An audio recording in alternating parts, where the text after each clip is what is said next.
رحمه الله تعالى انه قال ابو ما جاء في سنه رسول الله صلى الله عليه وسلم قال حدثنا محمد بن مسلم قال اخبرنا عبد الرحمن قال انبانا اسرائيل قال عبد الله بن ابي ذر رضي الله تعالى عنه وعنه ان رسول الله صلى الله عليه وسلم كان اذا قام مسجده وضعك فوزان رجل يمني وقال رفقني يا ابا مريم تبعث مكانك.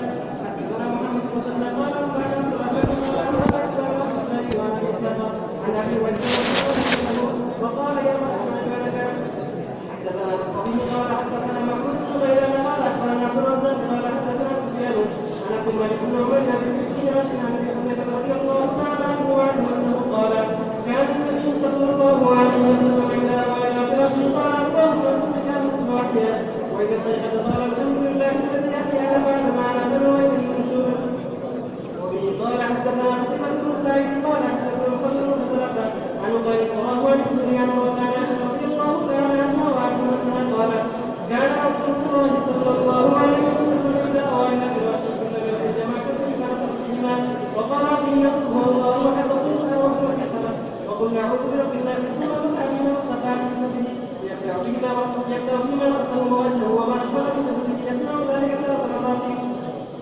ومن قال حدثنا محمد بن بشار قال حدثنا عبد الرحمن بن مهدي قال حدثنا سفيان عن سلمة بن جبير عن كرمان بن عباس رضي الله تعالى عنه وعنه ان رسول الله صلى الله عليه وسلم نام حتى نفخ وكان ما اتفق طبيعا فآذن بالصلاة فقام وصلى ولم يتوضأ في وبه قال حدثنا اسحاق بن منصور قال حدثنا عبان قال حدثنا حماد بن سلمة عن ثابت عن انس بن مالك رضي الله تعالى عنه وعنه ان رسول الله صلى الله عليه وسلم كان اذا وعى فراشه قال الحمد لله الذي اطعمنا وسقانا وكسانا وامرنا فكم من لا كافره ولا يؤذيه.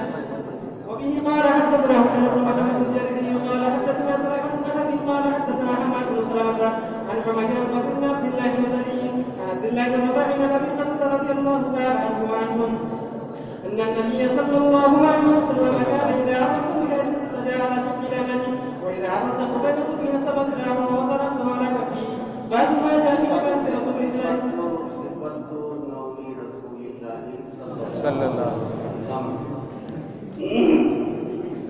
دو دن لگیں گے کہانی سننے کے بعد سنانے کے بعد اب وہ آرام کیا جا رہا ہے. اذا اخذ مسجعه نبی کریم علیہ السلام کے بعد بستر پر تشریف لاتے وضع کفہ تحت خطه الایمن. یہ آپ کا معمول زندگی کر رہا ہے. اسے حدیث کہہ کر آپ کو چھوڑ نہیں سکتے, یہ سنتوں ہی میں داخل ہے. اذا اخذ مسجعه وضع کفہ تحت خطه الایمن وقال رب انی عذابک یوم تبعث عبادک. آپ صلی اللہ علیہ وسلم کو یہ دعا پڑھنے کی کوئی ضرورت نہیں, لیکن اظہار عبدیت کے طور پر بار بار آپ کے سامنے ہے. اللہ کی کو پڑھائیں گے جو عبد ہونے کا اللہ کے سامنے اقرار اور اظہار کرے. ہر کام کے اندر اس کو یہ احساس رہے, چاہے وہ کتنا ہی بڑا مالدار, کتنا ہی زیادہ شاہ مملکت بھی کیوں نہ ہو, لیکن اللہ کے سامنے وہ عبد ہے. لہذا عبد ہونے کا اظہار اگر رہے گا, تکبر رہے گا, کبھی تکبر نہیں کر سکتا. نبی کریم علیہ السلام نے اپنے عبد ہونے کے اظہار کے طور پر اظہاراً نبی کریم علیہ السلام عبد کے اعلیٰ مقام پر عبدیت کے فارغ تھے.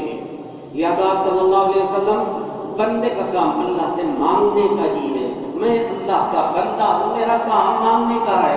اس معنی کا اظہار عبدیت کے طور پر اس قسم کی دعائیں نبی کریم علیہ السلام سے ثابت ہے. اللہم ربی انی عذابک یوم تبعث عبادک. یہ آیتیں تعلیم امت کے پیش نظر جب میں اللہ سے قنی عذابک یوم تبعث عبادک میں یہ دعا کر سکتا ہوں تو میری امت کو چاہیے بدل اولا اس قسم کی دعا کر کے اللہ کے سامنے بار بار گڑ گڑاتا رہے. یوم تبعث عبادت کسی روایت کے اندر تجمع عبادت اذا اوا اذا فراشی, جب اپنے بستر پر آتے ہیں اللہ بسم الله واحيا بين اثنين فقال الحمد لله الذي احيانا بعد ما اماتنا واليه النشور. نشور پیدا، نشور نشر ینشر پھیلنا بھی ہے اور نشر ینشر زندہ کرنا بھی ہے. زندہ ہو کر تیرے ہی پاس ہم پہنچیں گے، یعنی کہ کسی بھی مصیبت اور پریشانی میں آخرت میں ہوگی رجوع اور مرجع آپ ہی کی ذات ہوگی. نشور کا ترجمہ قال رسول اللہ صلی اللہ علیہ وسلم اذا ابا الى فراشه كل ليله جمع كفيه، دونوں ہتھیلی کو جمع کر کے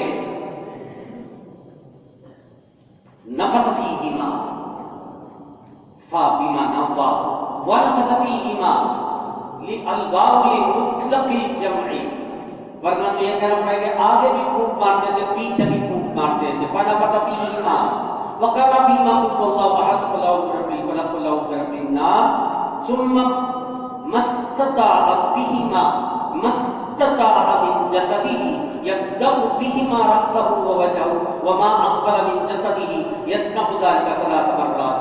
روایت میں آتا ہے اللهم قنی عذابك رب قنی عذابك یوم تبعث عبادك. اس نصیب میں 3 مرتبہ نبی کریم علیہ السلام پڑھا کرتے تھے. اس روایت کے اندر قل اعوذ برب الفلق قل اعوذ برب الناس قل اعوذ باللہ احد، ان تینوں کا تذکرہ ہے. ایک دوسری روایت کے اندر قل یا ایھا الکافرون کا بھی تذکرہ ہے.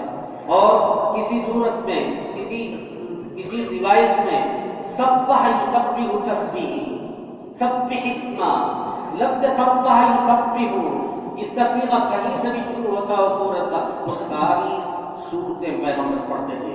الف لام میم سجدہ بھی پڑھتے تھے، تبارک الذی بیدہ الملک بھی پڑھا کرتے تھے، اور سورہ بقرہ کی آخری 2 یا 3 آیتوں کو بھی پڑھا کرتے تھے. مختلف قسم کی دعائیں نبی کریم علیہ السلام سے ثابت ہے. اور دائیں کروٹ آپ لیٹا کرتے تھے، یہی آپ کا معمول رہا ہے تاکہ قبر کی یاد کو تازہ کرتا رہے روزانہ. قبر سے چھٹکارے کی کوئی شکل نہیں، موت کی چھٹکارے کی کوئی شکل نہیں. موت تمام لفظوں کو ختم کرنے والی چیز ہے، اس کو یاد کیا کرو. آدمی تمام دنیاوی اور اخروی مفاد فائدہ حاصل کر سکتا ہے اگر قبر کی زندگی موت اس کے پیش نظر ہے. نبی کریم علیہ السلام ان تمام دعاؤں کو بڑی پابندی کے ساتھ پڑھا کرتے تھے، جبکہ آپ کو ضرورت بالکل نہیں تھی. کسی روایت میں کوئی دعا، کسی روایت میں کوئی دعا، کسی روایت میں کوئی صورت، کسی روایت میں کوئی صورت. کثرت کے ساتھ آپ تلاوت قرآن کیا کرتے تھے سونے سے پہلے، اور فرمایا کرتے تھے اگر چھوٹی سی چھوٹی صورت بھی پڑھ لے گا اللہ اس کی وجہ سے ایک فرشتے کو متعین کر دیں گے جو اس کے جاگنے کے وقت تک اس کی حفاظت کرتے رہیں گے. روایت میں یہ ہے اقبل من جسدہ مستطاع من جسدہ. ان تینوں کو چاروں صورتوں کو پڑھنے کے بعد نبی کریم علیہ السلام ہاتھ کو پھونک مارتے تھے. مستطاع من جسدہ یبدأ بما رأسه وجهه، چہرہ، سر، اگلا حصہ، پچھلا حصہ، یصنع ذلك 3 مرات. ان تمام پر ہاتھ پھیرا کرتے تھے اور 3 مرتبہ ہاتھ پھیرنے کا آپ کا معمول ہے. نامہ جب بھی سوتے ہیں پیغمبر خراٹے کی آواز آتی تھی، صحت مند آدمی کی علامت ہے. نامہ حقا نفقہ، جو پیغمبر سوتے تھے یہاں تک کہ نفقہ ینفخ پھونک مارتے تھے کا مطلب یہ ہے کہ خراٹے لیتے تھے. وکان اذا نام نفقہ، جب بھی آپ سوتے تھے خراٹے لیا کرتے تھے. حضرت بلال آتے اذنہ بالصلاۃ فقال ولم يتوضا في الحديث فكرة الانبیاء کی وضو ناقض ہے. انبیاء کے وہ کیا ہے نیند ناقض وضو نہیں ہے. یعنی قلب جاگتا ہے، آنکھ سوتی ہے تو مطلب ہے کہ اگر بھی قصد و ارادہ وضو ٹوٹتا ہے تو چونکہ دل کے جاگنے کی وجہ سے انبیاء کو پتہ چل جاتا ہے تو وضو کر لیں گے. اگر ان کو پتہ چلتا ہے کہ وضو ٹوٹا نہیں ہے تو وضو کرنے کی کوئی ضرورت نہیں ہے. کان اذا آوى الى فراشه، جب بستر پر آتے تھے مختلف قسم کی دعاؤں کے ساتھ یہ بھی دعا پڑھتے تھے الحمدللہ الذی اطعمنا وسقانا وکفانا. ہماری ساری ذمہ داری یہ رکھتی ہے، ہمارے تمام کاموں کی کفایت اللہ کرنے والا ہے. وآوانا، ہمیں ٹھکانہ دینے والا ہے. دنیا کے اندر کتنے بدنصیب انسان ایسے بستے ہیں جو لا کافی لہو ان کی کوئی مدد کرنے والا بھی نہیں ہوتا ہے، ان کی کاموں کی کفایت کرنے والا بھی نہیں ہوتا ہے، اور ان کو ٹھکانہ دینے والا بھی کوئی نہیں ہوتا ہے۔ اللہ کا شکر ہے اس نے کھانے پینے کے ساتھ ساتھ ہمارے کاموں کی ذمہ داری بھی لے رکھی ہے، ہمیں ٹھکانہ بھی دے رکھا ہے۔ بہت سے بدقسمت جنہیں نہ ٹھکانہ ملتا ہے نہ کفایت اللہ تعالیٰ کرتے ہیں۔ نبی صلی اللہ علیہ وسلم کان اذا عرس بلیل، رات کے آخری حصے میں قیام کرنا، عرس یعرس تعریس، اذا عرس بلیل، رات کے آخری حصے میں جب قیام کرتے تھے تو اضطجع علی شقہ الایمن، سو جایا کرتے تھے۔ وَإِذَا عَرَّسَ قُبَيْلَ الصُّبْحِ، صبح سے کچھ پہلے اگر کہیں قیام کرتے تھے تو نصب ذراعہ ووضع رأسه على كفه۔ وما جاء في عبادة رسول الله صلى الله عليه وسلم وبه قال حدثنا قتيبة بن سعيد بشر بن معاذ قال أخبرنا أبو عمرو عن زياد بن هلال عن مبارك بن شعبة رضي الله عنه أنه قال كان رسول الله صلى الله عليه وسلم وقيل له أن تملك هذا وقد غفر الله لك ما تقدم من ذنبك وما تأخر قال فلا أكون عبدا شكورا وبه قال حدثنا محمد بن حسين بن خالد قال أخبرنا الفضل بن موسى محمد بن عبد الله بن سلمة عن أبي هريرة رضي الله عنه أنه قال كان رسول الله صلى الله عليه وسلم يصلي حتى يلم قدمه قال فقيل له افعل هذا وقد جاءك أن الله تعالى قد غفر لك ما تقدم من ذنبه وما تأخر قال فلا أكون عبدا شكورا وبه قال حدثنا عيسى بن عثمان بن عيسى بن عبد الرحمن بن الذي قال حدثنا ابن يحيى بن عيسى عن الأعمش عن أبي صالح عن أبي هريرة رضي الله عنه أنه قال كان رسول الله صلى الله عليه وسلم يصلي حتى تبلغ قدمه ويقال له يا رسول الله تفعل هذا وقد غفر الله لك ما تقدم من ذنبك وما تأخر قال فلا أكون عبدا شكورا عبادت رسول اللہ صلی اللہ علیہ وسلم، عبادت اظہار غلامی، غلامی کا اظہار، بے حیثیت ہونے کا اظہار، اپنی ذلت و رسوائی کا اظہار، اللہ کے ایک ہونے کا اعتراف، خدمت کرنا، عبد یعبد، خدمت کرنا، عبد یعبد، اللہ کو ایک ماننا اور ایک جاننا، پیشانی کو زمین پر رکھ کر رگڑنا، یہ سب کے سب عبد یعبد، غلامی کا اعتراف، اظہار، ہمہ وقت کرنا، عبادت رسول اللہ صلی اللہ علیہ وسلم۔ پیغمبر کا ہر کلام، ہر خاموشی، ہر پیغمبر کی ہر حرکت اور ہر سکون، نبی کریم علیہ السلام کی ہر نظر، ہر سوچ، نبی کریم علیہ السلام کی ہر گھڑی، ہر وقت عبادت ہی پر مشتمل تھی۔ کانا خلقہ القرآن، آپ کا سونا بھی عبادت، جاگنا بھی عبادت، آپ کا کسی کو دیکھنا بھی عبادت، کسی کی آنکھ کو دیکھ کر آنکھ بند کر لینا بھی عبادت، آپ کی خاموشی بھی عبادت، آپ کی سوچ اور فکر بھی عبادت۔ گویا کہ آپ کی پوری زندگی عبادت ہی میں گزری ہے، کوئی لمحہ ایسا آپ کا گزرا نہیں ہے جو آپ کی عبادت سے وہ لمحہ خالی، کوئی ضرورت نہیں تھی، کسی قسم کی ضرورت نہیں تھی، فرائض و واجبات کا سلسلہ نہیں ہے، یہ نوافل کا تذکرہ ہے۔ نبی کریم علیہ السلام کو نفل عبادتوں کو اپنانے کی کوئی ضرورت نہیں تھی۔ نفل تو اس لیے اپنائی جاتی ہے تاکہ نقصان کی تلافی ہو سکے، فرائض کے اندر جو کوتاہی رہ گئی ہے اس کی تلافی ہو سکے۔ نبی کریم علیہ السلام کی کون سی ایسی حرکت، کوئی کون سی ایسی خاموشی، کون سی ایسی نظر، کون سی ایسی سوچ جو عبادت پر مشتمل نہ رہی ہو۔ لہٰذا نبی کریم علیہ السلام کی ان عبادتوں کی کوئی ضرورت نہیں۔ امام ترمذی شروع میں 3 مختلف سندوں سے ایک ہی مضمون کو بیان کرتے ہیں۔ جب بھی آپ نفل عبادت کرتے تھے، اتنی دیر کھڑے رہتے تھے، اتنی دیر کھڑے رہتے تھے، پیر میں مرم ہو گیا،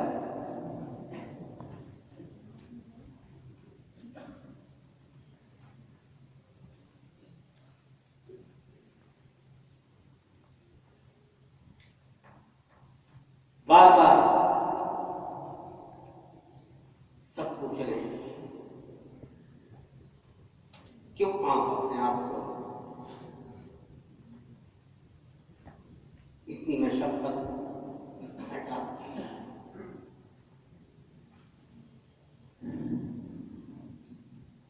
امام الانبیاء ہونے کے ساتھ ساتھ، خلاصے کائنات ہونے کے ساتھ ساتھ، اصل کائنات ہونے کے ساتھ ساتھ، محبوب رب کائنات ہونے کے ساتھ ساتھ، محبوب کائنات ہونے کے ساتھ ساتھ، دنیا بھر کے درجے درجے کا محبوب ہونے کے باوجود فرائض تو فرائض، نفل عبادتوں کو اپنانے کی نبی کریم علیہ السلام کی وہ مطلق ضرورت نہیں تھی۔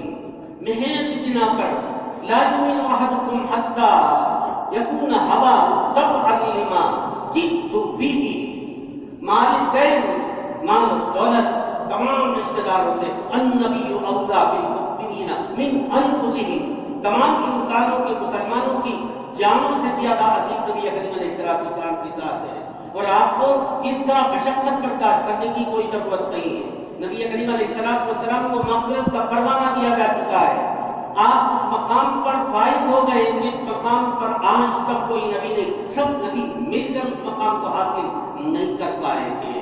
تمام ترتیب ہونے کے باوجود یا رسول اللہ، آپ کو ان نفلی عبادتوں میں اتنے زیادہ تکلف برداشت کرنے کی کیا ضرورت ہے؟ نبی کریم علیہ السلام نے فرمایا اللہ نے مجھے یہ مقام دیا ہے جس مقام تک کوئی نبی اور کوئی ولی نہیں پہنچ سکتا، مجھے مغفرت کا پروانہ ملا ہوا ہے، ہر قسم کی مجھے نبی آخری کما بنایا ہے، امام الانبیاء بنایا ہے، کیا میں اس کی شکر گزاری کی طرف اس کی عبادت بھی نہ کروں؟ اللہ کو سب سے زیادہ پسند عبادت ہے، اور عبادتوں میں سب سے زیادہ پسند نماز۔ کیا زندگی میں ہماری اور آپ کی کوئی نماز، پوری زندگی میں ہماری اور آپ کی پوری نماز، ایک عدد نماز، اور ہماری وفات تک، ہماری اور آپ کی وفات تک کے لیے ایک وقت بھی، ایک دن بھی 2 رکعت ایسی جس میں ہمارے قدم پھوٹ جائیں اور ورم کر جائیں، کیا آپ تصور کر سکتے ہیں؟ 18-20 سال کی، 25 سال کی زیادہ عمر ہو سکتی ہے، کبھی ایک دن بھی اس طرح کی نماز پڑھنے کی ہمیں یا آپ کو توفیق ہوئی ہے؟ اور پھر وفات تک بھی کیا آپ سمجھتے ہیں کہ آپ کو توفیق ہوگی؟ علم کوئی حیثیت نہیں رکھتا۔ شیطان اگر علم کی کوئی حیثیت اللہ کے نزدیک ہوتی، شیطان کا سب سے اونچا مقام ہوتا ہے، سب سے زیادہ فوقیت اور برتری شیطان کو حاصل ہوتی ہے۔ دنیا بھر کے اندر بہت سی چیزیں ایسی ہیں، ایسی مشینیں ہیں، ایسی چیزیں آلات ہیں دنیا کے اندر، اگر علم کے بنیاد پر اگر اس کو نجات مل سکتی ہے تو جنت الفردوس کا ٹھیکیدار وہی چیزیں ہوگی، وہ شیطان ہوگا۔ اللہ کے علم کی کوئی حیثیت نہیں ہے، تاوقت کہ اس علم کے پیچھے عمل کی قوت کارفرما نہ ہو، اس علم کی کوئی حیثیت نہیں ہے۔ لیکن نبی کریم علیہ السلام اوتیت علم الاولین والآخرین، نبی کریم علیہ السلام سے کہا گیا قل ربی زدنی علما، آپ کو ہر طرح کا علم دینے کے باوجود بھی آپ کو یہ ہدایت دی جا رہی ہے قل ربی زدنی علما، وما اوتیتم من العلم الا قلیلا۔ دنیا بھر کی آیتوں کے اندر آپ کو متوجہ کیا گیا ہے، اگر کوئی چیز آپ نہیں جانتے ہیں تو جان کر لوگوں سے معلومات حاصل کرو، لیکن تمام کے باوجود علم کی، معلومات کی، مطالعے کی کوئی اہمیت نہیں، تاوقت کہ اس کے پشت پر عمل کی قوت کار فرمانا ہو، اور نبی کریم علیہ السلام کی سنتوں کا اور مستحب چیزوں کا کی پیروی نہ ہو، اور مر مٹنے کا دین کی خاطر، امت کی خاطر، ملت کی خاطر، قرآن کی خاطر، حدیث کی خاطر، شریعت کی خاطر مٹنے کا جذبہ کار فرمانا ہو، اللہ کی یہاں کوئی حیثیت علم کی بالکل نہیں رہتی۔ لیکن نبی کریم علیہ السلام نے یہ ایک دن کا 2 دن کا معمول نہیں ہے، کسی رات میں سورہ بقرہ، اس کے بعد سورہ آل عمران، اس کے بعد لائن سے 4 سورتیں پڑھ رہے ہیں، اور آپ کی کیا حیثیت ہے؟ ترتیب کے ساتھ پڑھ رہے ہیں، رک کر پڑھ رہے ہیں، گارنٹی نہیں جو چل رہی ہے کوئی آیت سمجھ میں نہ آئے، رک کر تجوید کی رعایت کرتے ہوئے، اور ہر آیت پر جس میں آیت رحمت ہے اللہ کے رحمت کی دعا کرتے ہوئے، جہاں کہیں آیت عذاب آیا عذاب سے پناہ مانگتے ہوئے، عذاب سے پناہ مانگنے کی ضرورت نہیں، اسے رحمت کی دعا کرنے کی کوئی ضرورت نہیں، اس کی ذات ہی طرح کا رحم ہے۔ اس کی وجہ سے ساری کائنات کو رحم ملے گا، اس کی رحمت کو تقسیم کر کے ساری کائنات کو دیا جائے گا. اس کو اللہ کی رحمت کی بھی ضرورت نہیں، کیونکہ اس کے پاس ہے سب کچھ بھی ہے، لیکن وہ ہر آیت پر رک کر اگر رحمت کی ہے تو رحمت مانگتا ہے، اور اگر عذاب کی آیت ہے تو عذاب سے پناہ مانگتا ہے.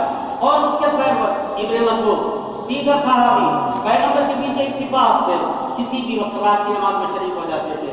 سب یہ کہتے ہیں ہمیں برے کام کا ارادہ کرنا پڑا، اتنا لمبا قیام، اتنا لمبا قیام، اتنا لمبا قیام. نوجوان صحابہ اکرام برداشت نہیں کر سکتے تھے. ہمنا بھی امری سوری، پوری نیت پیدا ہو گئی، برے کام کا ارادہ ہو گیا. پوچھا گیا کیا برے کام؟ پیغمبر کو چھوڑ دیں ہم بیٹھ کر، اور پیغمبر کو اپنی نماز میں چھوڑ کر ہم اپنی نماز ختم کر کے چلے جائیں. بڑے بڑے مضبوط قسم کے طاقت اور توانا قسم کے صحابہ اکرام نبی کریم علیہ السلام کے پیچھے اقتدا نہیں کر سکتے تھے، اتنی دیر تک کھڑے کھڑے نماز یہ پڑھا کرتے تھے نبی کی بات. لہذا نبی کریم علیہ السلام کو آپ سے کتنا تعلق ہے اور کتنا تعلق رہا ہے، اور بشر کے میدان میں آپ سے تعلق کا مظاہرہ پیغمبر کس کس طریقے پر کریں گے، اور اللہ سے آپ کی کامیابی کے لیے، مفاد کے لیے کس کس طرح کی کر آوازہ کریں گے. رات بھر رکوع میں بھی، سجدے میں بھی، بین رکوع سے اٹھنے کے بعد بھی، بین سجدتین بھی، قعدے میں بھی، قیام میں بھی، ہر رکن کی ادائیگی پر ایک ہی آیت پوری رات تلاوت کرتے تھے، نماز پڑھتے تھے. سجدے میں بھی ایک ہی آیت، رکوع میں بھی ایک ہی آیت، قاعدے میں بھی ایک ہی آیت، خوما میں بھی ایک ہی آیت، بین سجدتین میں بھی ایک ہی آیت. قرآن رب العالیٰ سبحان رب العظیم نہیں، سمی اللہ لمن حمدہ نہیں، لیکن حمد نہیں، ایک ہی آیت.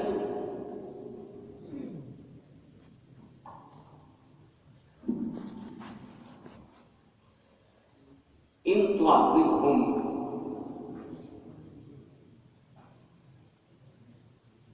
فإنهم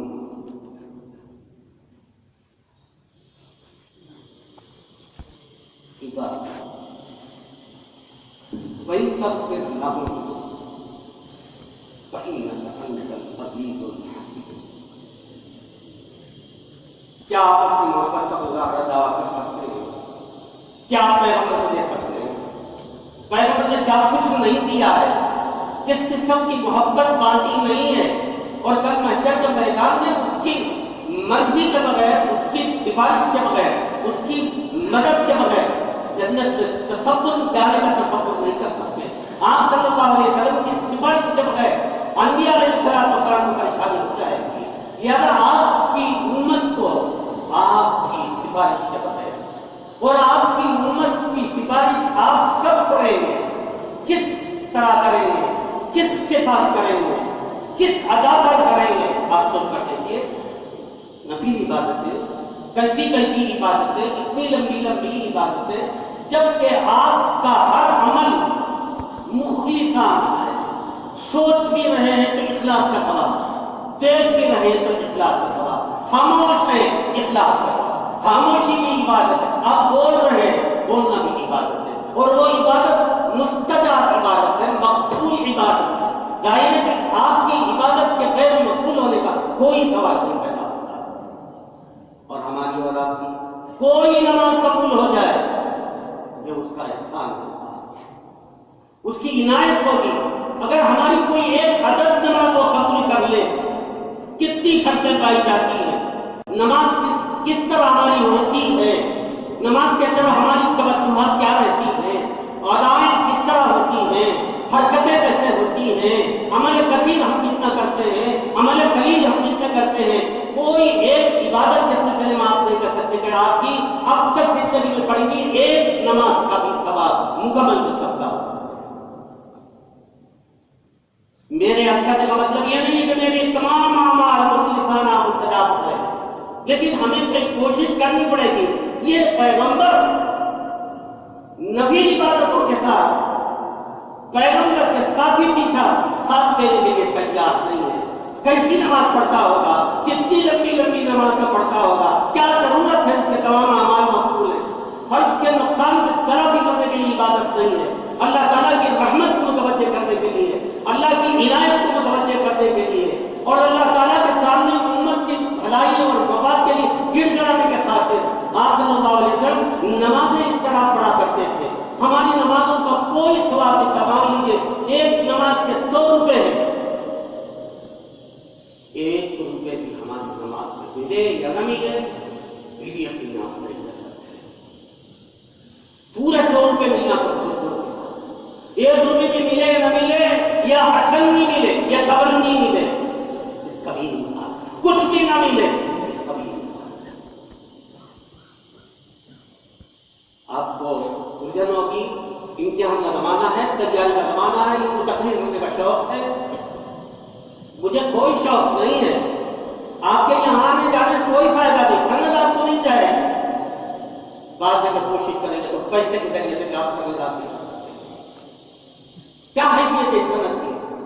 جب آپ کے اندر صلاحیت نہیں، آپ کے اندر کوئی خوبی نہیں، ہمارے اندر کوئی جاہلیت کشید نہیں، کوئی استعداد صلاحیت نہیں، آخر اس پرزے کی کیا قدر و قیمت ہوگی؟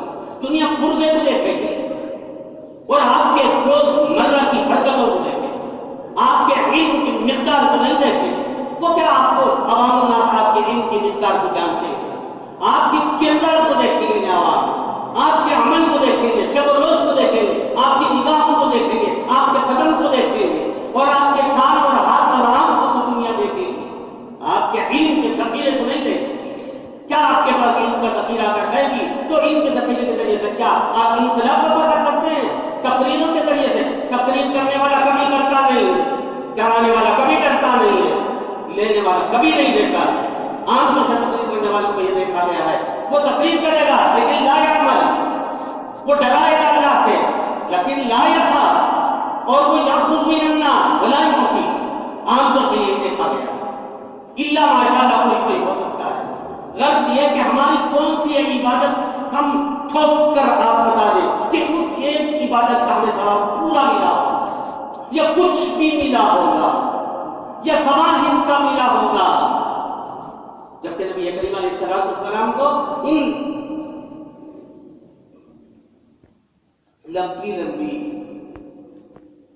نمازوں کو اپنانے کی ضرورت نہیں۔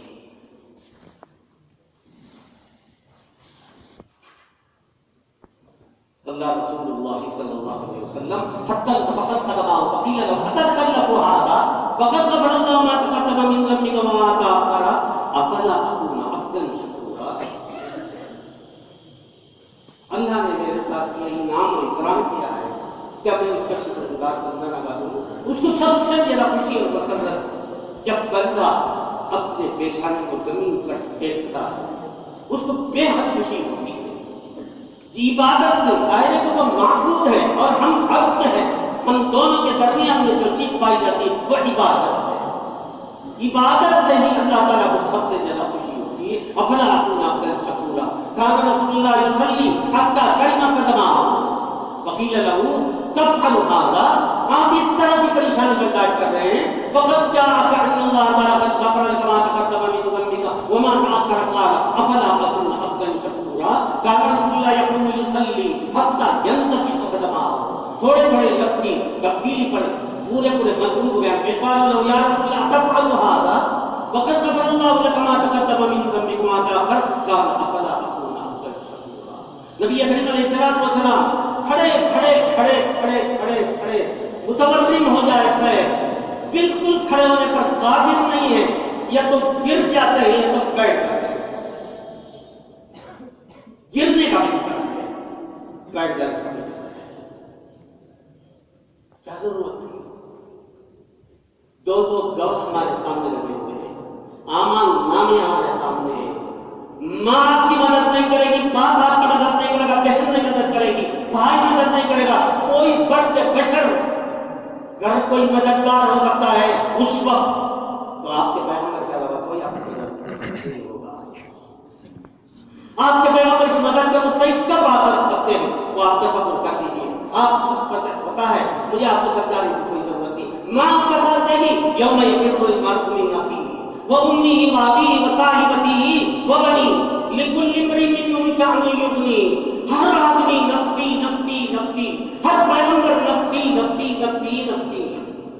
آپ کا پیغمبر ہے، امتی ہے۔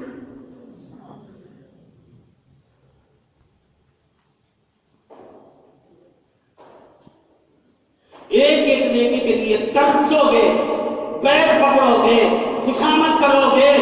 ماں ایک نیکی نہیں دے سکتی، باپ ایک نیکی نہیں دے سکتا، بیوی ایک نیکی نہیں دے سکتی۔ ہر آدمی کی کوشش ہوگی کوئی ایک نیکی مل جائے تو میں بجائے جہنم کے جنت میں چلے جاؤں۔ ایک نیکی کی وجہ سے جہنم کے کنارے کھڑا ہے۔ آپ کی ماں ایک نیکی دینے کے لیے تیار نہیں ہوگی، آپ کا پیغمبر امتی۔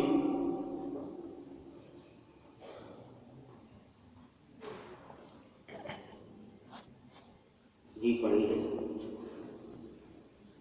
وبه قال حدثنا محمد بن بشار قال اخبرنا محمد بن جعفر قال حدثنا شعبة عن ابي اسحاق عن الاسود بن يزيد قال سألت عائشة رضي الله عنها وعنه عن صلاة رسول الله صلى الله عليه وسلم بالليل فقالت كان ينام اول الليل ثم يقوم واذا كان من الساعة اوتر ثم اتى الرسول واذا كان له حاجة نام بأهله واذا سمع الاذان وكذا واذا كان منهم من افاض عليه من الماء واذا توضا وخرج الى صلاته۔ پوری بات کو تمام روایت ہے آپ کی نفل عبادتوں کے سلسلے میں، گھر کی عبادت، مسجد کی عبادت، صلاۃ الضحیٰ کی شکل میں، اشراق کی شکل میں، روزے کی شکل میں۔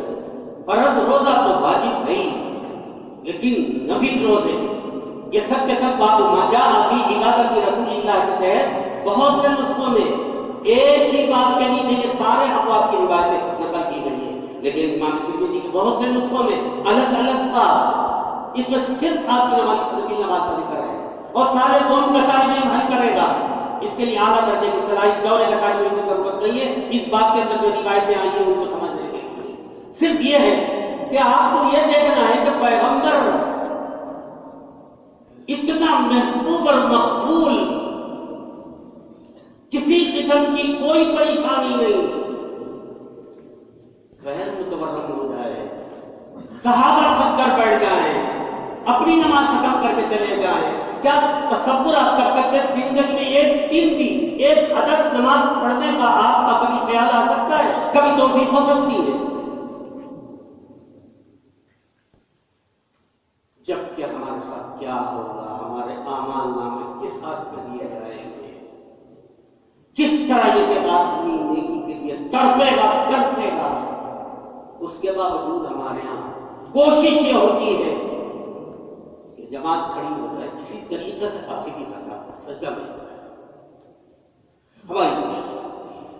اور کمرے سے اس وقت نکلے گے جبکہ جماعت کھڑی ہو چکی ہوگی، آتے آتے خرامہ پولے لٹکاتے ہوئے اخیر رکعت کا اخیر رکوع نہیں تو کم از کم اخیر سجدہ دے سکتا ہے، قاعدہ نہیں ملتا ہے کا انتنا وجدنا بہت کامیاب ہے۔ ہم نے تمام دنیا اور آخرت کی فلاح بہبودی کو حاصل کر لیا۔ اس لیے آپ کو برا لگ رہا ہے، دیکھیے گا کون بول رہا ہے، آپ کو ٹھیک لگ رہا ہے، صحیح بات کہہ رہا ہے، کوشش کیجیے گا، نہیں تو ظاہر ہے کہ دنیا کے بہت طبقے ہیں، اس میں آپ بھی صحیح، اللہ کے ہاں کوئی کمی نہیں۔ ایک آپ طے کر لیں، اگر 500 600 700 800 ڈبتے بھی ہمیں یہاں سے جانے کے بعد ساتھیوں میں سے، مسلمانوں میں سے ایک کو انسان بنانا ہے۔ صرف اگر آپ 1500 ہیں، آپ کی کوششوں سے دیگر 1500 کیا بن جائے؟ انسان بن جائے۔ پھر وہ 1500 اور یہ 1500 کوششوں سے 3000 انسان بن جائے۔ گھر گھر لڑائی ہے، گھر گھر حسب البغض ہے، ہمارے اوصاف رذیلہ، اخلاق رذیلہ، ہماری عادتیں خراب، حسد، عداوت، دشمنی، ایک دوسرے پر جلنا، ایک دوسرے کی ترقی پر جلنا، ایک دوسرا اچھا لباس پہن رہا ہے جلنا، اچھا کھا رہا ہے جلنا، یہ انسانیت کے خلاف ہے۔ بعض جانوروں کے اندر عادت ہے کہ اپنے ساتھی کو یہ وغیرہ وہ کھاتے ہیں، انسان دوسرے انسان کے بغیر اور انسان دوسرے انسان کے خلاف کارروائی کر رہا ہے. اور یہ اعلان ہے تمام مسلمان آدم کی اولاد ہے، بلکہ پوری کائنات آدم کی اولاد ہے. ہر طبقہ اور ہر مذہب کا ماننے والا آدم کی اولاد ہے. وہ ہمارے وہ سب بھائی بہن ہیں جو دیگر مذاہب کو اپنائے ہوئے ہیں. وہ گمراہ ہیں، ہم اپنے بارے میں سمجھتے ہیں ہم صحیح ہیں. وہ ہمارے بارے میں سمجھتے ہیں کہ ہم گمراہ ہیں، وہ صحیح ہیں. لیکن سب انسان بھائی بھائی ہیں. اپنے حقیقی بھائی کے ساتھ دھوکہ کیے بغیر نہیں رہ پا رہا حقیقی بھائی. بہن بھائی کا قاتل اور بھائی بہن کا قاتل، والدین اولاد کے قاتل، اولاد والدین کے قاتل، فی المسلمین بین المسلمین. یہ انسانیت کے خلاف ہے. وہ محسن انسانیت ہے. وہ تو اگر تعزیت میں جاتا ہے، کسی مزار پرسی میں جاتا ہے تو یہودی بچے کے پاس بھی چلے جاتا ہے، یہودیوں کے پاس بھی چلا جاتا ہے، رئیس المنافقین کے یہاں بھی چلا جاتا ہے. وہ تو اتنا ایسے اخلاق کا مظاہرہ. اور ہمارے یہاں بھائی کی ترقی گوارا نہیں ہے، بہنوں کی ترقی گوارا نہیں ہے، پڑوس کی ترقی گوارا نہیں ہے. یہ انسانیت کے خلاف ہے. ہم اور آپ سب مل کر صرف ہندوستان میں انسانیت کو عام کریں. ایک دیا دوسرے دیے جلا دے گا، تیسرے کو جلا دے گا، چوتھے کو جلا دے گا، پانچویں کو جلا دے گا. 1500 کے ہاتھ میں 15 دیے ہیں، 1500 دیگر 1500 کو یہ دیا کو جلا دیں گے. صرف انسانیت، صرف انسانیت. اسلام اور مسلمانوں کی حقانیت پر تقریر کرنے میں محنت کرنے کی ضرورت ہے. صرف انسان بنانے کی کوشش، مسلمان بنانے کی ضرورت نہیں. جو انسان بننے کے لیے تیار ہے وہ مسلمان حقیقی بن جائے. گرد و پیش میں دیکھیے، یہ طے ہے ہندوستان کی عدالتوں کا کیا حال ہے. ہندوستان کی عدالتیں کس کے اشارے پر چل رہی ہیں، فیصلے کس کے کہنے پر کر رہی ہیں. عدالت پر اعتماد اور بھروسہ، اپنے گھر کے معاملات عدالت میں، چچا کے عدالت میں، تایا کی عدالت میں، بھائی کے مقدمہ عدالت میں. یہ بت پرست بے ایمان آپ کی خدمتوں کا فیصلہ کریں گے اور آپ اپنے مسائل کو لے کر عدالتوں میں جائیں گے، بے پناہ دولت خرچ کریں گے، وکیل کو بھی دیں گے، جج کو بھی دیں گے، رشوت بھی دیں گے، منشیوں کو بھی دیتے رہیں گے، دولت بے پناہ خرچ کریں گے. محنت اپنے بھائی کو نیچا دکھانے کے لیے، اپنے بھائی کو سزا دلوانے کے لیے. بھائی کو کئی خانے میں بھیج رہا ہے، بھائی کی وجہ سے بھائی جیل میں جا رہا ہے. یہ عجیب و غریب قسم کی یہ امت محمدیہ کے اخبار ہیں. امتی محمدیہ کے آواز کو تبدیل پھر آپ کو زیور علم سے آراستہ کر رہے ہیں. انہوں نے ایسی عظیم عمارتیں بنوا دی آپ کے خاطر، آپ کی جہالت کو دور کرنے کے لیے، آپ کو زیور علم سے آراستہ کرنے کے لیے. آپ پڑھا لکھا انسان دنیا میں کہا جائے، اس کی خاطر عوام اپنے خون پسینے کی کمائی. آپ ان میں جا کر انسانیت کا پیغام لے کر، انسانیت کا پیغام، انسانیت کو اجاگر کرنے کے لیے ایک دوسرے انسان کو صحیح سچا انسان بنا دے، جو دوسرے انسان پر رحم کرے، اس کی مدد کرے، اس کا ہاتھ بٹائے، غیر مسلم ہو، یہودی ہو یا عیسائی ہو، وہ بھی انسان، وہ بھی آدم کی اولاد، وہ بھی بھائی ہے. جب تک یہ جذبہ نہیں ہوگا اس وقت تک کسی قسم کی کوئی کامیابی نہیں ہو سکتی، کوئی انقلاب نہیں آ سکتا، اور آپ کے سلسلے میں کوئی تذکرہ بھی آنے والا کبھی بھی نہیں کرے گا. تمام روایتیں بہت آسان ہیں، اور قاضی صاحب قرأت کس طرح کریں میں نہیں جانتا ہوں، کیسے قرأت کرائی گئی، کیا شکر ہے.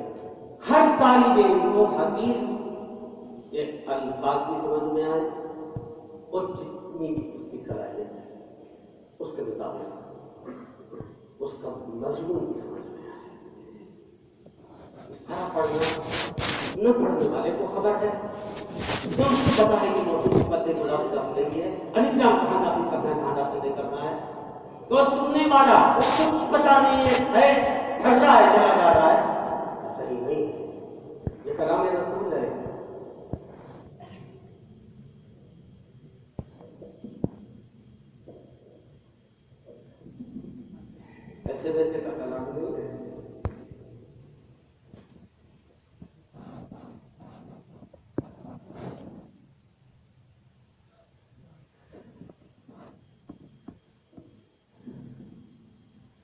اتنا جذبات کے اندر ہونا ہی چاہیے کہ اس کے کلام الفاظ صحیح کھانا پڑے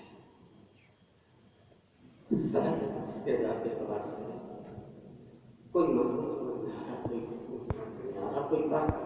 کوئی بات لیکن آپ کا جذبہ اور کوشش ہوگی ممکن نہیں آپ کے قابو میں کلام رسول ارشادات کرتے ہیں آپ کے دست رس کر نکلتا ہے جذبہ ہوگا آپ کی کوشش ہوگی اور پڑھنے والے کو بھی چاہیے کلام رسول میں پڑھ رہا ہوں میرے پڑھنے کا انداز اس طرح ہونا چاہیے کہ ہر ایک سے سمجھ میں آئے ورنہ تو اس طرح پڑھنے سے کوئی فائدہ بالکل نہیں اس سے بہتر ہے کہ ہم پڑھتے رہیں اور ترجمہ جب ضرورت ہو کرتے رہیں لہذا کلام رسول کی اہمیت عظمت دل میں آپ کی ذات کی اہمیت عظمت دل میں آپ کے نہیں ہوگا تو اس میں ہوگا اس کے بغیر آپ کیا سمجھتے ہیں کامیابی مل جائے گی وجود و عدم کا مسئلہ ہے بہن دن پھر اب کوئی جو لوگ نہیں رہتا اس کا میں داخلہ ہو جائے گا اس کا میں داخلہ ہو جائے گا مستقبل بہت کامنام ہے آپ کا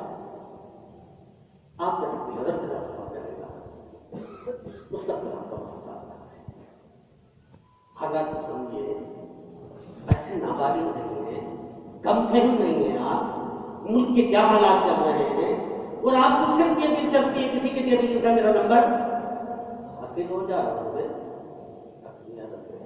دے دو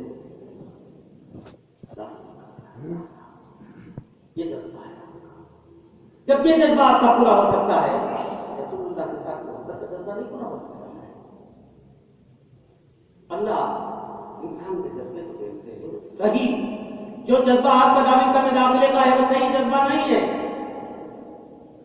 اپنے آپ کو نمایاں کرنے کا جذبہ ہے اللہ میاں اس کی گردن مروڑ کر ناک کو زمین پر روا دیں گے جو تتلا کر تلاوت کرتا ہے جس کی صلاحیت نہیں ہے اس کے تتلے پن کی اللہ کے قدر ہوگی سبھی لوگ یہ تتاہتا ہوتی میرا اٹک اٹک کر پڑتا ہے لیکن اللہ تعالیٰ اس کے کلام کی طرف پوری توجہ اعلیٰ کرنے کی صلاحیت والا اعلیٰ کرنے کا کام کر لے گا ارے کچھ پیسے زیادہ مل جائیں گے رنڈیوں کے پاس بہت پیسے ہیں لچے لفندوں کے پاس پیسے بہت ہیں نچنیوں کے پاس پیسے بہت ہیں پیسے سے عزت ملے گی پیسے میں کوئی عزت نہیں ہے برکت نہیں ہوگی ایسے پیسے میں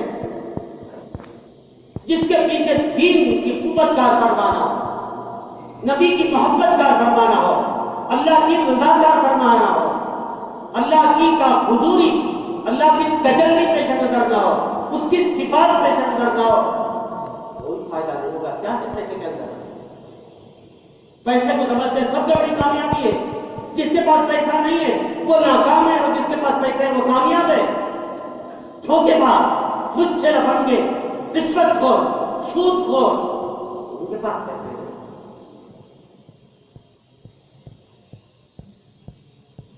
محض اپنا ترقوں کے لیے برتری کے لیے میں دارالعلوم کا کیا ہوں مفتی ہوں اس کے علاوہ کچھ نہیں کیا پر پیسے زیادہ تنخواہ مل جائے تو بجائے 8,000 سے 10,000 آپ نے اپنی قیمت 8,000 7,000 متعین کر رکھی ہے اس میں سے دارالعلوم کے ذریعے سے کتنا مل جائے گا جی 9,000 مل جائے گا 10,000 کیا جذبہ ہے آپ کا قابل تعریف آپ کا جذبہ ہے 1,000 روپے مزید مل جائیں گے یہ آپ نے اپنی قیمت بنائی ہے ارے آپ ایسے آپ نے آپ کو تیار کرو دنیا آپ کی قیمت بنانے کے لیے تیار نہ ہو دنیا آپ کو خرید نہ سکے دنیا کے پاس آپ کی قیمت ادا کرنے کے لیے پیسہ نہ ہو یہ آپ لگتے ہیں تو ٹھیک ہے 1,000 روپے ضائع مل جائے گا جب بھی مل جائے گا اسی میں کامیابی اللہ نے رکھی ہے قرآن میں ہزاروں آیتیں جو اس مضمون کو بیان کر رہی ہیں کہ دارالعلوم میں جو داخل ہوا وہ جنت میں چلا گیا محض بنیاد پر بے اعتنائی بے توجہی کلام رسول سے آپ کی ذات اور کی ذات کی عظمت اور احترام سے بے اعتنائی سرخروئی حاصل ہو جائے گی آپ کو اور اس کے محبوب کو نظر انداز کر کے، اس کے لاڈلے کو نظر انداز کر کے، وہ تمہارا اتنا بڑا محسن، اتنا بڑا محسن ہے، اس محسن کو نظر انداز کر کے تم یہ سمجھتے ہو میں کامیابی حاصل کر لوں گا؟ اللہ تعالیٰ دل کو اس طرح پریشان کن بنا دیں گے، نہ رات میں نیند آئے نہ دن میں نیند آئے۔ معیار کامیابی کا پیسہ نہیں ہے، معیار قدریں ہیں، اخلاق و کردار ہے، اعمال ہیں، ادائیں ہیں، ورنہ تو پیسوں کی کوئی قدر نہیں ہے۔ آپ کے کچھ بھی نہ ہونے کے باوجود ہمارے جوتے ٹھیک کرتے ہیں لوگ، جوتے ہاتھ میں لینے کے لیے تیار ہیں، ہمارے پاس آتے ہیں خوشامد کرتے ہیں، یہ پیسہ لے لیجیے، یہ ہدیہ لے لیجیے، اور آپ کے بڑے آتے ہیں، آپ کے باپ آتے ہیں ہمارے پاس، اور بچوں کے لیے رو رو کر ہم سے دعا کی درخواست کرتے ہیں، ہم اس قابل سمجھتے ہیں کہ ہماری دعا قبول ہوگی۔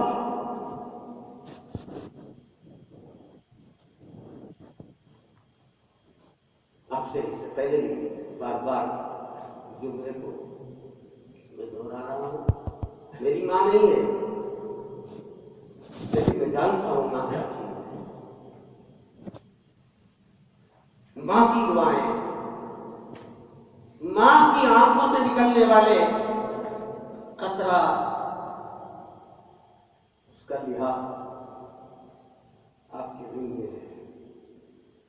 کس طرح کے آپ روزانہ اپنے باری تعالیٰ سے آپ کے لیے دعا کرتی ہیں، اور آپ اپنے شب و روز کا جائزہ لے کر دیکھتی ہیں کہ آپ اپنی والدہ کی تمناؤں کا خون کر رہے ہیں یا اس کے خوابوں کی سنہری تعبیر آپ بنا رہے ہیں۔ آپ ذرا غور کر کے دیکھیے، اس کی دعائیں، اس کا جاننا آپ کی خاطر چڑ ہو جایا کرتا تھا، اس کی کوئی رعایت، کوئی لحاظ نہیں۔ قدم قدم پر ایک ایک نیکی طرف سے میرا کوئی دینے والا نہیں ہوگا۔ نبی کریم علیہ السلام نفل عبادت کا اہتمام کیا کرتے تھے، انگلیاں گواہی دیں گی، اعضاء گواہی دیں گے، تکلمنا ایدیہم وتشہد ارجلہم بما کانوا یکسبون۔ پیغمبر آغاز رات میں آرام کرتے تھے، اخیر رات میں بھی جب ہو سکتا ہے کسی طالب علم کو رمضان میں توفیق ہو جاتی، ورنہ تو آپ تصور کر سکتے ہیں زندگی بھر عشاء کی 2 رکعت سنت مؤکدہ پڑھ کر اور آپ سو جاتے ہوں اس وجہ سے کہ قبیل صبح صادق آپ کیا پڑھیں، بدعت پڑھیں۔ انہیں آپ کے ذخیروں میں ہے، کب تک وہ کر سکتے ہیں؟ اور ہم نے آپ سے کہا آخرت میں بھی سرخ ہوئی، دنیا میں بھی سرخ ہوئی، چھٹی نماز آپ شروع کریں۔ ان حالات میں جبکہ اندھیرا ہی اندھیرا نظر آ رہا ہے، کوئی آپ کا ساتھ دینے والا نہیں ہے، سارے آپ کی جان کے دشمن پیاسے ہیں، آپ کے خون کے پیاسے ہیں، آپ سے کہا جا رہا ہے ارے رات میں اٹھ کر کبھی کبھی گڑ گڑا لو، اس کو رحم چاہے آ جائے۔ رات کی نمازوں سے بہت آپ کے بڑے بڑے اکابر نے بہت کام کیے ہیں، رات کی نمازوں کی بہت قدر و منزلت ہے اللہ کے نزدیک۔ ارے ان سے شروع کرو، ارے کسی دن بھی حد تک 1 دن پڑھ لو،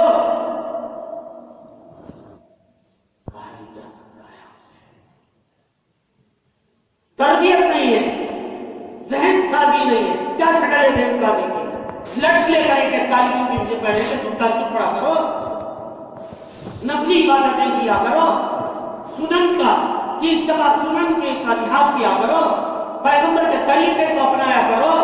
کیا لٹ لے کر اس پر بجایا جائے گا؟ کیا شکل ہے؟ یہ بالکل نادان، بالکل بے عقل نابالغ بچے ہیں، انہیں کوئی بات سمجھ میں نہیں آ رہی ہے، یہ شیرخوار بچے ہیں، یہ ناسمت بچے ہیں، کیا طریقہ اپنایا جائے گا؟ جب میرے اندر جذبہ نہیں ہے، میں نے آپ سے کہا تھا اورنگزیب نے پوری دنیا سے کتاب فراہم کیا، ایران سے، عرب سے، افغانستان سے، پورا کا چین سے، روس سے بڑے بڑے ماہرین فن اساتذہ کو جمع کیا، 2 بچے کو عالم بنا دے۔ محمد شاہ، احمد شاہ، اورنگزیب کے 2 لڑکے، وہ فقیر عالم، اکبر کے تخت پر ایسا بڑا فقیر انسان نظر کیا ہے۔ اس نے دعائیں بھی کی ہوگی، تمام اساتذہ سے، علماء سے دعائیں کروائی ہوں گی کہ میرے 2 بچے کو آپ عالم بنا دو، دولت کا خزانہ میں نے کھول رکھا ہے، اس میں کوئی کمی نہیں ہوگی، آپ میرے 2 بچے کو عالم بنا دو۔ دونوں بچوں نے طے کیا کہ ہمیں عالم نہیں بننا ہے۔ ساری دنیا، ساری مملکت، بادشاہ ناکام، دونوں بچے کامیاب۔ جب بچے کے اندر جذبہ نہیں ہے، بچے کے اندر قبولیت کا مادہ نہیں ہے، کیا کر لے گا مربی، کیا کر لے گا مسلم، کیا طریقہ اپنائے گا؟ رسول اللہ فرما رہے ہیں، کس کے طریقے پر فرما رہے ہیں؟ چچا تیار نہیں ہے۔ کیا کر لیا پیغمبر نے؟ پیغمبر کو جو کرنا تھا سب کچھ بھی کیا، لیکن جب تیرے اندر صلاحیت کی نہیں، قبولیت کی، مجھے مسلمان بننا ہی نہیں ہے، مجھے جنت میں جانا ہی نہیں ہے، اخترت النار علی الحق ما تقا، اس کے بیٹے کی کیا اہمیت ہے پوری دنیا میں آپ ذرا دیکھیے گا۔ علی ابن ابی طالب، بیٹا جنت کے اعلیٰ مقام پر پائے، اور بیٹا جہنم کے سر قبرے میں ہے، زمہریر میں، نچلے طبقے میں، باپ ابو طالب، بیٹا علی، علی کا کیا انجام ہوگا، باپ کا کیا انجام ہوگا؟ کیا پیغمبر نے ساری کوششیں نہیں کر لی؟ کیا تربیت میں کمی تھی، ذہن سازی میں کمی تھی، سمجھانے میں کمی تھی؟ قبولیت کی صلاحیت جب ہمارے اندر نہیں ہے تو کیا موجودہ رونما ہو جائے گا؟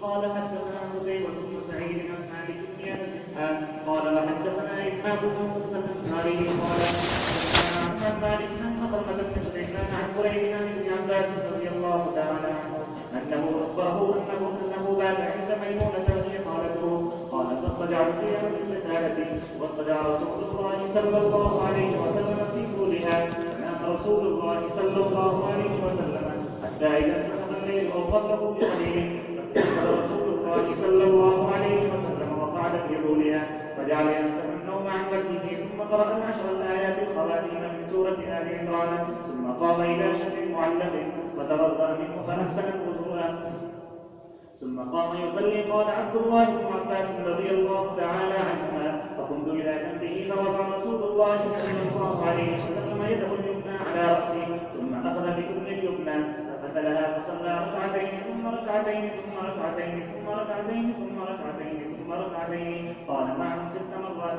ثم أوتر ثم اضطجع حتى جاءه المؤذن فقام فصلى ركعتين خفيفتين ثم خرج فصلى الصبح. وبه قال حدثنا ابو كريب محمد بن العلاء قال حدثنا وكيع عن شعبة عن ابي جمرة عن ابن عباس رضي الله تعالى عنهما وعنه انه قال كان النبي صلى الله عليه وسلم يصلي من الليل 13 ركعة. وبه قال حدثنا قتيبة بن سعيد قال حدثنا ابو عوانة عن قتادة عن زرارة بن يوفى عن سعد بن هشام عن عائشة رضي الله تعالى عنها وعنهم ان النبي صلى الله عليه وسلم كان اذا لم يصلي بالليل منعه من ذلك النوم او غلبته عيناه صلى من النهار 12 ركعة. وبه قال حدثنا محمد بن العلاء قال اخبرنا ابو اسامة عن هشام عن ابن حسان عن محمد بن سيرين عن ابي هريرة رضي الله تعالى عنه وعنه عن النبي صلى الله عليه وسلم انه قال اذا قام احدكم من الليل فليفتتح صلاته بركعتين خفيفتين. وبه قال حدثنا قتيبة بن سعيد عن مالك بن انس قال وحدثنا اسحاق بن موسى قال حدثنا معن قال حدثنا مالك عن عبد الله بن ابي بكر عن ابي ان عبد الله بن قيس بن مخرمة اخبره عن زيد بن خالد الجرمي انه قال سألت صلاة رسول الله صلى الله عليه وسلم فتوسدت عتبته أو قال فستاقه، فصلى رسول الله صلى الله عليه وسلم ركعتين خفيفتين، ثم صلى ركعتين طويلتين، ثم صلى ركعتين وهما دون اللتين قبلهما، ثم صلى ركعتين وهما دون اللتين قبلهما، ثم صلى ركعتين وهما دون اللتين قبلهما، ثم صلى ركعتين وهما دون اللتين قبلهما، ثم أوتر كذلك 13 ركعة. وبه قال حدثنا إسحاق بن موسى قال حدثنا معن قال حدثنا مالك عن سعيد بن أبي سعيد المقبري عن أبي سلمة بن عبد الرحمن أنه أخبره أنه سأل عائشة رضي الله تعالى عنها وعنهم كيف كانت صلاة رسول الله صلى الله عليه وسلم في رمضان، فقالت ما كان رسول الله صلى الله عليه وسلم لا يزيد في رمضان ولا في غيره على 11 ركعة، يصلي 4 لا تسأل عن حسنهن وطولهن، ثم يصلي 4 لا تسأل عن حسنهن وطولهن، ثم يصلي صلاة. قالت عائشة رضي الله تعالى عنها قلت يا رسول الله أتنام قبل أن توتر؟ فقال يا عائشة إن عيني تنام ولا ينام تنامان ولا ينام قلبي. وبه قال حدثنا إسحاق بن موسى قال حدثنا معن قال حدثنا مالك عن ابن شهاب عن عروة عن عائشة رضي الله تعالى عنها وعنهم أن رسول الله صلى الله عليه وسلم كان يصلي من الليل 11 ركعة يوتر منها بواحدة، فإذا فرغ منها اضطجع على شقه الأيمن. وبه قال حدثنا ابن أبي عمر قال حدثنا أخبرنا معن عن مالك عن ابن شهاب نحوه قال حدثنا قتيبة عن مالك عن ابن شهاب نحوه. وبه قال حدثنا حماد قال حدثنا أبو الأحوص عن الأعمش عن إبراهيم عن الأسود عن عائشة رضي الله تعالى عنها وعنهم أنها قالت كان رسول الله صلى الله عليه وسلم يصلي من الليل 9 ركعات. وبه قال حدثنا محمود بن بينان قال حدثنا يحيى بن آدم قال حدثنا سفيان الثوري عن الأعمش نحوه.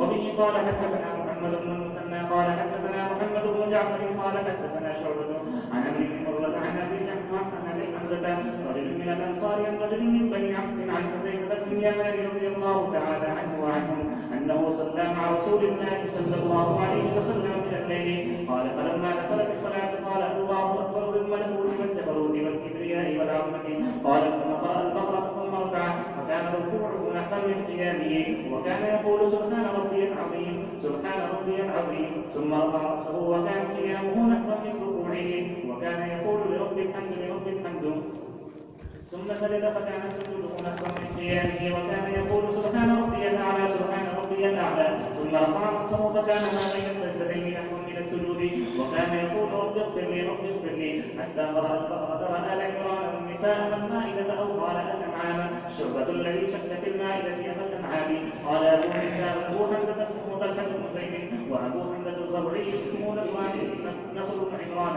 وبه قال حدثنا أبو بكر محمد بن نافع البصري قال حدثنا عبد الصمد بن عبد الوارث عن إسماعيل بن مسلم العبدي عن أبي المتوكل عن عائشة رضي الله تعالى عنها وعنهم أنها قالت قام رسول الله صلى الله عليه وسلم بآية من القرآن ليلة.